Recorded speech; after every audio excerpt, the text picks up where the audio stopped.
আজকে আমরা যেটা নিয়ে আলোচনা করব এটা একটা ছোট একটা টপিক। সেটা হচ্ছে যে এনশিয়েন্ট ইন্ডিয়া, প্রাচীন ভারতে আদিবাসীদেরকে আমরা কিরমভাবে দেখতে পাচ্ছি, আদিবাসীদের অবস্থান এখন। এই আদিবাসীদের প্রাচীন ভারতে অবস্থান, আদিবাসী কারা,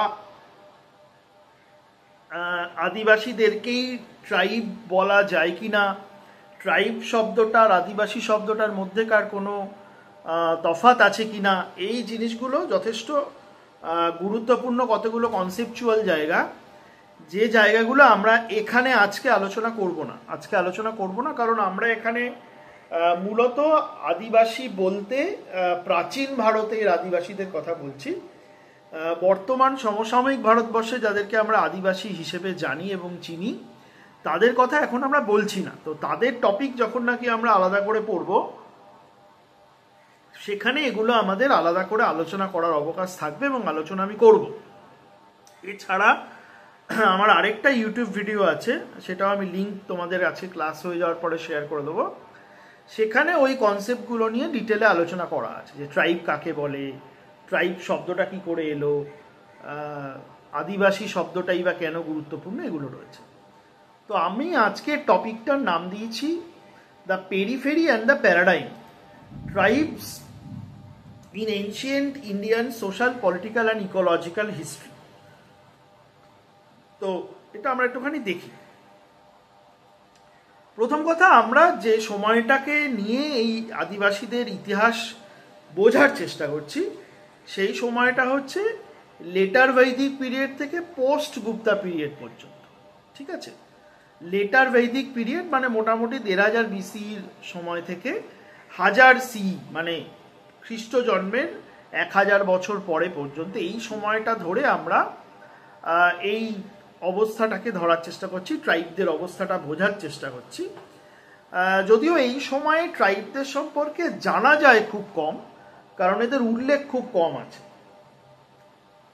কেন উল্লেখ কম আছে সেটা নিয়ে পণ্ডিতদের অনেক বক্তব্য আছে।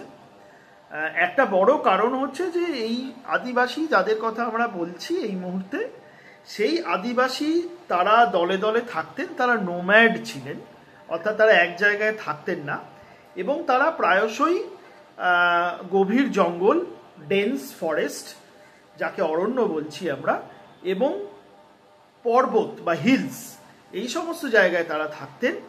তাদের যে অর্থনৈতিক কর্মকাণ্ড ছিল, সেই অর্থনৈতিক কর্মকাণ্ডগুলোর সঙ্গে শহরের যে অর্থনৈতিক কর্মকাণ্ড, তার সঙ্গে যোগসূত্র খুব কম ছিল, বা প্রায় ছিল না বললেই চলে।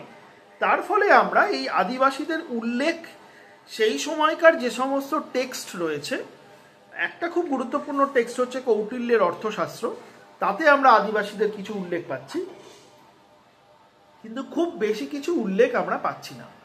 কিন্তু আমরা যতটুকু জানতে পারছি সেইগুলোর মধ্যে কতগুলো ৩-৪টে খুব গুরুত্বপূর্ণ পয়েন্ট। প্রথম কথা হচ্ছে যে তাদের যে রাজনৈতিক সংগঠন ছিল, পলিটিক্যাল অর্গানাইজেশন, সেটি ছিল নন মোনার্কিক্যাল, অর্থাৎ তাদের মধ্যে রাজা বা দলপতি বা দলনেতা এই ধরনের একটা সেন্ট্রালাইজড স্ট্রাকচার তখনও তৈরি হয়নি। ইনফ্যাক্ট ট্রাইবাল গ্রুপ, অর্থাৎ আদিবাসীদেরকে যে ডিফাইন করা হয় সারা পৃথিবী জুড়েই, নৃতত্ত্বের যে ডেফিনিশন, তার একটা অন্যতম গুরুত্বপূর্ণ পয়েন্ট হচ্ছে রাজনৈতিক সংগঠনের মাত্রা। এবং বলা হয় যে আদিবাসীদের যে দল, আদিবাসীদের যে গোষ্ঠী, সেটি হচ্ছে প্রি পলিটিক্যাল অর্গানাইজেশন।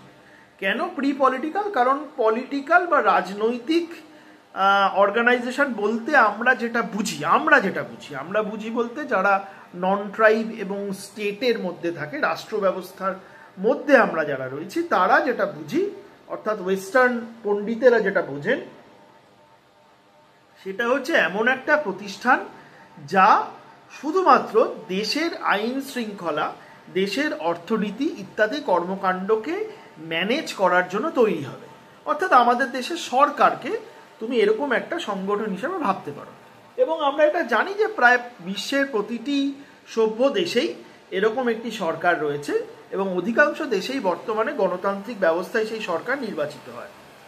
এখন এই যে কথাটা আমি বললাম, এইরকম একটা আলাদা সংগঠন যেটা কিনা আইন শৃঙ্খলা ম্যানেজ করতে সাহায্য করবে, যেটা কিনা রাষ্ট্রের বিভিন্ন ধরনের নীতি নির্ধারণে সহায়ক হবে, বিভিন্ন ধরনের পলিসি নেবে, অর্থাৎ দেশ কিভাবে পরিচালিত হবে, কে কি পাবে, কোথায় রাস্তা হবে, কোথায় ব্রিজ হবে, প্রতিরক্ষা খাতে কত খরচ হবে ইত্যাদি, এটা ম্যানেজ করার জন্য আলাদা একটা প্রতিষ্ঠান। এই ব্যাপারটা যদিও আমাদের দেখে মনে হয় এটি বোধহয় অত্যন্ত আধুনিক ব্যবস্থা, কিন্তু মনে রাখতে হবে যে রাষ্ট্র ব্যবস্থা কিন্তু প্রায় সিন্ধু সভ্যতার সময় থেকেই তৈরি হয়ে গিয়েছিল, এবং তখনকার রাষ্ট্র ব্যবস্থার যে মৌলিক কার্যগুলো, সেই কার্যগুলোর সঙ্গে বর্তমানে রাষ্ট্র ব্যবস্থার মৌলিক কার্যগুলোর মধ্যে খুব বিরাট কিছু ফারাক আছে তা নয়। ডেফিনেটলি রাষ্ট্র ব্যবস্থার যে অ্যাপারেটাস, অর্থাৎ যা যা দিয়ে রাষ্ট্র ব্যবস্থা পরিচালিত হয়, যেভাবে পরিচালিত হয়, যারা এগুলোকে ম্যানেজ করে, সেই ধরনগুলো পাল্টেছে, তার মধ্যে কোনো সন্দেহ নেই। অর্থাৎ এইরকম একটা কেন্দ্রীভূত রাষ্ট্র ব্যবস্থার যে স্ট্রাকচার, তার বাইরে আমরা আদিবাসীদেরকে দেখতে পাচ্ছি। এটা হচ্ছে পয়েন্ট নাম্বার 1। আচ্ছা, একটুখানি অপেক্ষা করো, বৃষ্টি শুরু হয়েছে, আমি একটুখানি জানলাটা আটকে দিই। তো কি দ্বিতীয়ত হচ্ছে যে এরা ব্রাহ্মণিকাল যে বর্ণাশ্রম ধর্ম, যেটা আমরা বারবার পড়ছিলাম, বৈদিক পিরিয়ডের একটা বর্ণাশ্রম সিস্টেম তৈরি হয়েছিল বলে আমরা জানি, ব্রাহ্মণ, ক্ষত্রিয়, বৈশ্য, শূদ্র, এই বর্ণাশ্রম আইডিওলজির বাইরে এরা ছিলেন। এরা কোনোদিনই এই বর্ণাশ্রম ধর্মের মধ্যে অংশীদার হিসেবে দাঁড়াননি। তৃতীয়ত কি? তৃতীয়ত হচ্ছে যে এদের ইকোলজিক্যাল নলেজ ছিল অসম্ভব সফিস্টিকেটেড। 4 নম্বর, মোর ইম্পর্টেন্টলি, এদের যে সংস্কৃতির আচার আচরণ ইত্যাদি, তার যে ধরন, তা জাত ব্যবস্থার আচার আচরণ এবং নিয়ম কানুনের থেকে অনেকাংশেই আলাদা, এবং তাদের এই ফ্লুইডিটি এবং এই কালচারাল যে এক্সচেঞ্জ, সেই জায়গা থেকে দাঁড়িয়ে এই দলটা, এই আদিবাসীদের দলটা বলা উচিত না, দলগুলি, অনেকগুলি দলের সমষ্টি, একে একটি আলাদা জাতিগোষ্ঠী হিসেবে বিচার করা জরুরি। এখন এই যে ট্রাইব বা আদিবাসী, এই যাদেরকে আমরা এখানে ট্রাইব হিসেবে বলছি, তোমাদের সিলেবাসে বলা রয়েছে, তার সংজ্ঞা নিয়ে 3 ধরনের বিষয় আমাদের আলোচনা করতে হবে বা জানতে হবে। প্রথমত হচ্ছে যে ট্রাইব শব্দটার ভেতরে একটা এথনোসেন্ট্রিক বায়াস আছে। আমি জানি না তোমাদেরকে আগের স্যার ম্যাডামরা এথনোসেন্ট্রিজম, কালচারাল রিলেটিভিজম এগুলো পড়িয়েছেন কিনা, আমার ধারণা পড়িয়েছেন, তাও আমি ছোট করে বলে দিই। এথনোসেন্ট্রিজম মানে হচ্ছে যখন তুমি মনে করো যে তোমার জাতিগোষ্ঠীর লোকজন, তোমার সংস্কৃতি অন্যান্য সমস্ত ধরনের সংস্কৃতির থেকে সুপিরিয়ার বা সেরা, তোমারটাই সেরা এবং বাকিদেরটা কম ভালো, এইটা যখন তুমি মনে করো, তখন তোমার মনের ভেতরে যেটা চলে সেটিকে বলা হয় এথনোসেন্ট্রিজম।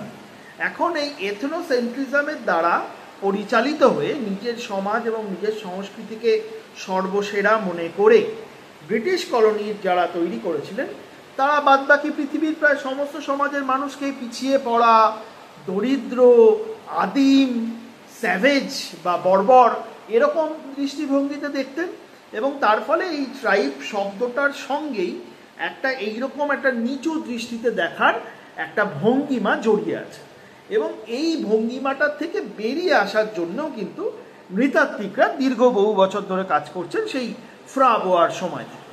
তো অর্থাৎ ট্রাইব শব্দটার ভেতরেই একটা কলোনিয়াল ব্যাগেজ রয়েছে, যেটা আমাদের মাথায় রাখতে হবে।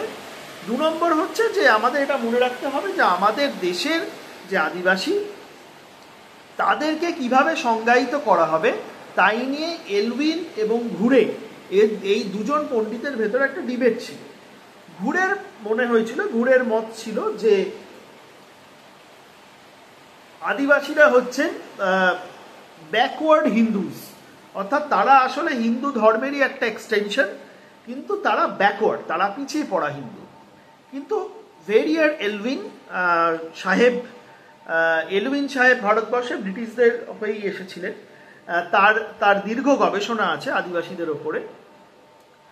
তিনি বারবারই বলতেন যে এই ভারতীয় আদিবাসীদের সংস্কৃতির মধ্যে যে বিভিন্নতা আছে সেই বিভিন্নতাকে ধরে রাখা খুব জরুরি, অর্থাৎ সেই বিভিন্নতাকে প্রোটেকশন দেওয়ার উনি মতবাদী ছিলেন। অর্থাৎ এইরকম একটা দুটো ডিবেট, ইনফ্যাক্ট নেহেরু এলভিনের এরকম একটা ডিবেট আছে।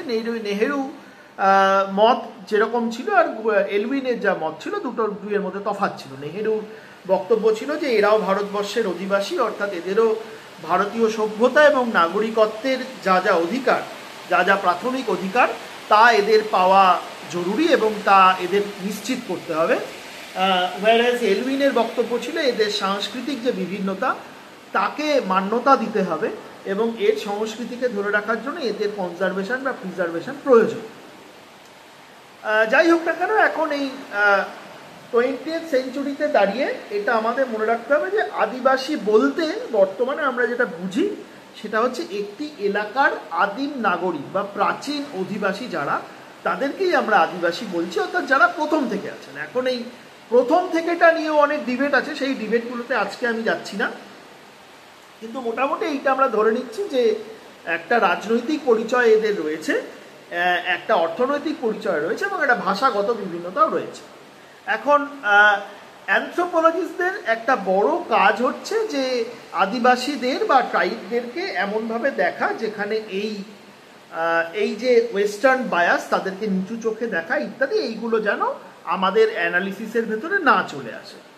এখন আমাদের যদি বুঝতে হয় যে আদিবাসী এই ভারতীয় সমাজের এনশিয়েন্ট ইন্ডিয়াতে আদিবাসীদের কীরকম অবস্থান ছিল, তাহলে আমরা দেখতে পাচ্ছি যে মূলত পঞ্চজনাদের কথা বলা হচ্ছে এবং এদেরকে আভার্না বলা হচ্ছে।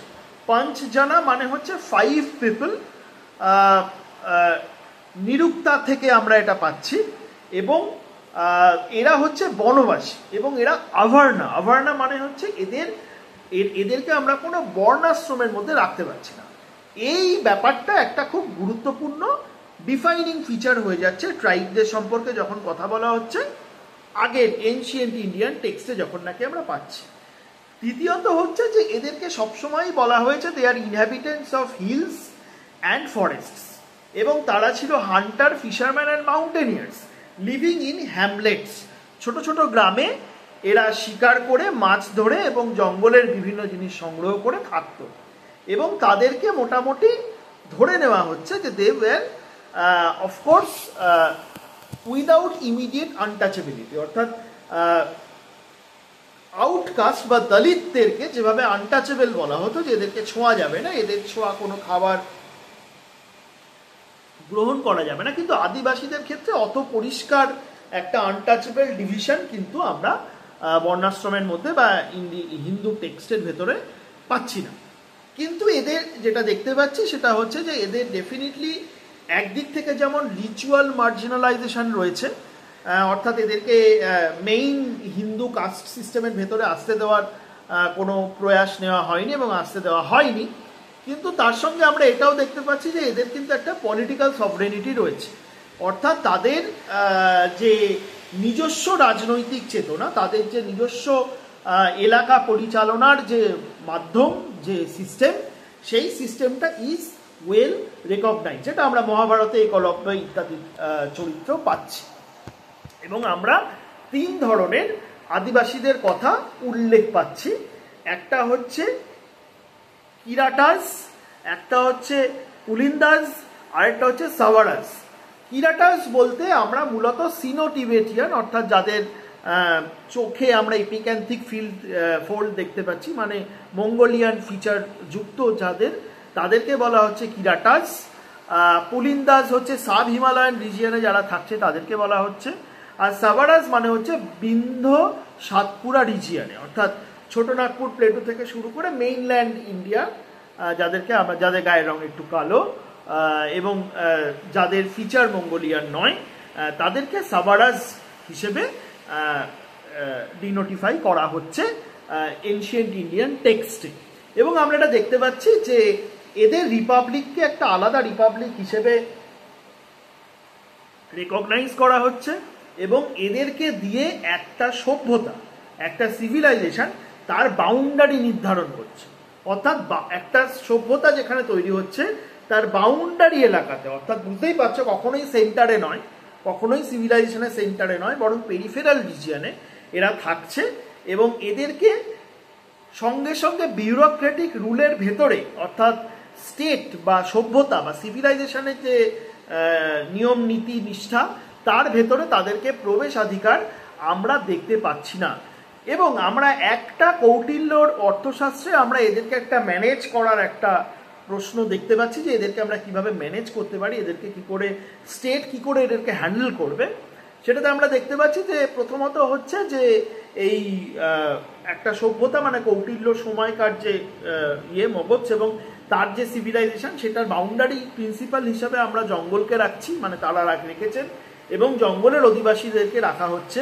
তাদেরকে বলা হচ্ছে they are living as a quasi states with territory numbers and military force. তাদেরকে বলা হচ্ছে যে তারাও প্রায় রাষ্ট্র, অর্থাৎ এই রাজার আন্ডারে যে সিস্টেম সভ্যতা সেরকম রাষ্ট্র হয়তো নয়, কিন্তু প্রায় রাষ্ট্র, পুরোপুরি রাষ্ট্র না হলেও রাষ্ট্রের বিভিন্ন বৈশিষ্ট্য তাদের ভেতরে দেখতে পাচ্ছে। কৌটিল্য সেটার কথা উল্লেখ করছেন এবং তাদের একটা নির্দিষ্ট এলাকা থাকছে, টেরিটরি থাকছে, তাদের যথেষ্ট সংখ্যায় মানুষ থাকছেন এবং তাদের মিলিটারি ফোর্স থাকছে।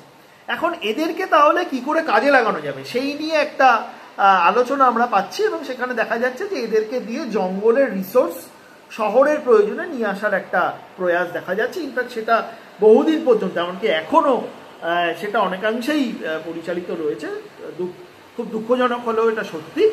এবং এই আতাভিকা যাকে আতাভিকা বা আতভিকা বলতে কৌটিল্য যাদেরকে বলছে তাদেরকে বলা হচ্ছে they R dangerous military rivals, অর্থাৎ তাদের কিন্তু মিলিটারি স্কিলটাকে যথেষ্ট পরিমাণে মান্যতা দেওয়া হচ্ছে এবং এদেরকে বলা হচ্ছে এদেরকে আমাদেরকে তুষ্ট করে রাখতে হবে, এদেরকে কখনোই তুমি খেপাতে পারবে না।